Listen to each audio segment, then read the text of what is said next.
ان کے پاس اب سپیریورٹی جو جیسے میں کہتا رہتا ہوں 4 گنا زیادہ ہے فوج کا، 8 گنا زیادہ ہے نیوی کا اور 6 گنا زیادہ ہے ایئر فورس۔ اور پاکستان آج کدھر کھڑا؟ ہمارے سارا مسئلہ ہی آتا یہ ہے ان کی ساری آرمی کی ڈپلائمنٹ ہی پاکستان کے خلاف ہے، مگر جواب میں ہمارے پاس کیا ہے؟ ڈبا جبا اس کو سمجھ نہیں پا رہے تو یہ فیلئر ہے متعلقہ لوگوں کا، اچھا without going into any details. اب یہ ہے کہ یہ جو چیز ہے یہ پاکستان کو کس طرح ڈیمیج کرتی ہے۔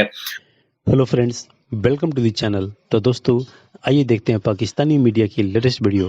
جیسا کہ آپ جانتے ہیں کہ پاکستان اور پاکستانی میڈیا کتنا آبسیسڈ ہے انڈیا سے، یعنی اس انڈیا سے جس سے الگ ہو کر کے ایک پاکستان بنا، وہ بھی ایک دھرم کے کارن۔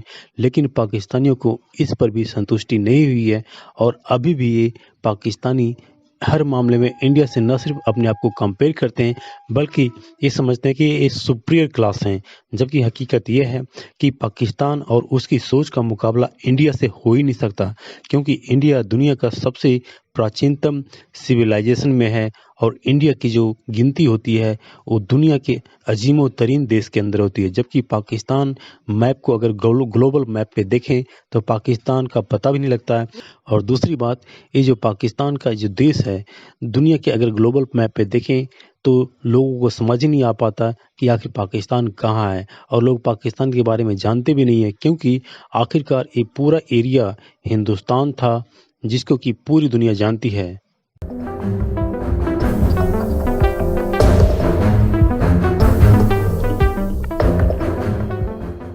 تو اب میرے خیال میں کچھ ابھی کوئی ڈاؤٹ رہ نہیں گیا ہے۔ تیاری کریں، انہوں نے S-400 میسائل خرید لیا ہے روس سے، انہوں نے 30-40 وہ رافیل فائٹرز خرید لیا ہے، ان کے پاس اب سپیریورٹی جو جیسے میں کہتا رہتا ہوں 4 گنا زیادہ ہے فوج کا، 8 گنا زیادہ ہے نیوی کا اور 6 گنا زیادہ ہے ایئر فورس۔ ہلالی صاحب اب اس سے بھی زیادہ ہو۔ بالکل ٹھیک ہے۔ ارون صاحب، بھارت جو نصب کر رہا ہے S-400 میسائل، یہ روسی ساختہ دفاعی نظام ہے، مگر کہاں پر نصب کر رہا ہے؟ یہ ٹارگٹ کیا ہے اصل میں اس کا؟ ان کی ساری آرمی کی ڈپلائمنٹ ہی پاکستان کے خلاف ہے۔ انہوں نے چین کے خلاف کبھی ڈپلائمنٹ اگر کی ہے تو برائے نام کی ہے، ساری ڈپلائمنٹ تو وہ 320 میزائل ہیں، میں ڈیٹیل میں نہیں جاتا، اتنے یونٹ ہیں اور اتنے یہ ہے اور وہ ہے، تو وہ 350 سے 400 کلومیٹر تک مار کر سکتے ہیں۔ اور ان کا کہاں کہاں نصب کیے ہیں؟ لاہور، سیالکوٹ، یعنی ہدف کیا ہے؟ مقبوضہ کشمیر، آزاد کشمیر، بہاول نگر، بہاولپور۔ ابھی 2 یونٹ اور کریں گے، کچھ کر چکے ہیں، کچھ کریں گے۔ 2 چین کے خلاف کیے ہیں، اس نے تو لیے اپنا، جب ترکی نے تو وہاں قانون ہے، امریکہ وہ قانون یہ ہے کہ ان کا اس کا نام ہی قانون کا یہ ہے کہ حریفوں کو روکنے کے لیے پابندیاں، یہ اس کا ترجمہ ہوگا، ٹھیک ہے؟ تو انڈینز کو وہ ڈسکریج کرتے رہے، لیکن یہ ہے کہ وہ اپنا انہوں نے لے لیا، 3 سال پر گفتگو ہوتی رہی، ترکوں نے لیا تو ان پہ پابندیاں لگا دی۔ میں نے امید ہے کہ امریکی صدر انہیں ایگزمپشن دے دے گا، میں دے ہی دے گا۔ اچھا، لیکن ارون صاحب S-400 کے یقینی طور پہ پاکستان کے دفاعی نظام بہت مضبوط ہے، مگر جواب میں ہمارے پاس کیا ہے؟ ہمارے پاس، ان کے پاس S-400 ہے، ہمارے پاس 360 میزائل ہیں، اور اب میزائلوں کی کتنی فہرست میں نے آپ کو بنا کے دی۔ بالکل میرے پاس ہے، شاہین ہے، نصر ہے، خطف ہے، غزنوی، ابدالی، غوری، ابابیل، رات برقہ، یہ پاکستان کے بڑے اچھے میزائل ہیں۔ ابابیل تو ایسا میزائل ہے اس میں 16 میزائل نکلتے ہیں ایک وقت میں، اور آپ کو خبر دوں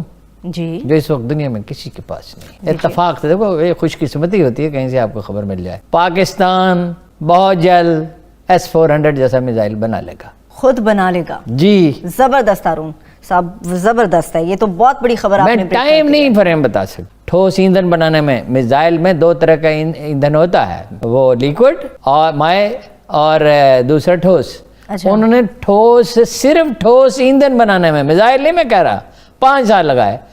پاکستانی سائنسدانوں نے 2.25 سال میں ٹھوس میزائل والا ایندھن بنا کے لگا دیا تھا لانچنگ پیڈ پہ، اور اس کا غوری کے والے دن اس کا تجربہ ہونا تھا، تو وہ کسی نے سازش کی، ایک تو یہ کی کہ اس کے نیچے کوئی چیز لگا دی ہے جی، یعنی کوئی گلو وغیرہ ایسا سخت۔ دوسرا یہ کہ امریکی طیارے نمودار ہو گئے فضا میں، اب وہ کس لیے ہوئے تھے یہ پتہ نہیں چل سکا کس لیے ہوئے تھے، ٹھیک ہے، تو وہ تجربہ روک لیا گیا۔ ابھی دوبارہ سننے میں آ رہا ہے کہ پاکستان کی جو فورن آفس ہے اس نے کہا ہے کہ جی جو ایک انسٹاگرام جو پوسٹ ہے جو ارجنٹینا میں وائرل ہوئی ہے, جو پاکستان کی ایمبیسی ارجنٹینا میں, اس میں کہا گیا جی پاکستان جو ہے وہ JF-17 ڈیل جو ہے وہ ارجنٹینا کے ساتھ لوز کر سکتا ہے. اب یہ آپ کو پتا ہے کہ پاکستان ایروناٹیکل کمپلیکس اور Chinese Chengdu aircraft cooperation نے مل کے یہ ایک جو ہے وہ بنائی.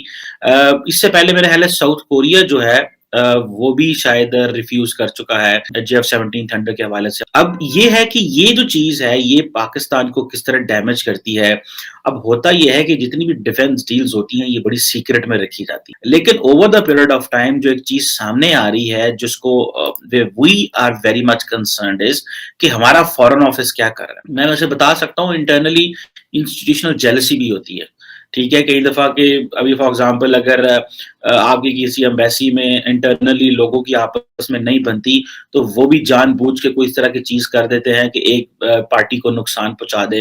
انٹرنلی کی میں بات کر رہا ہوں, انٹرنلی ایمبیسیز میں بھی جیلسیز اور دکھ ہوتے ہیں اور ڈیمیج کرنے کی یہ ہوتا ہے.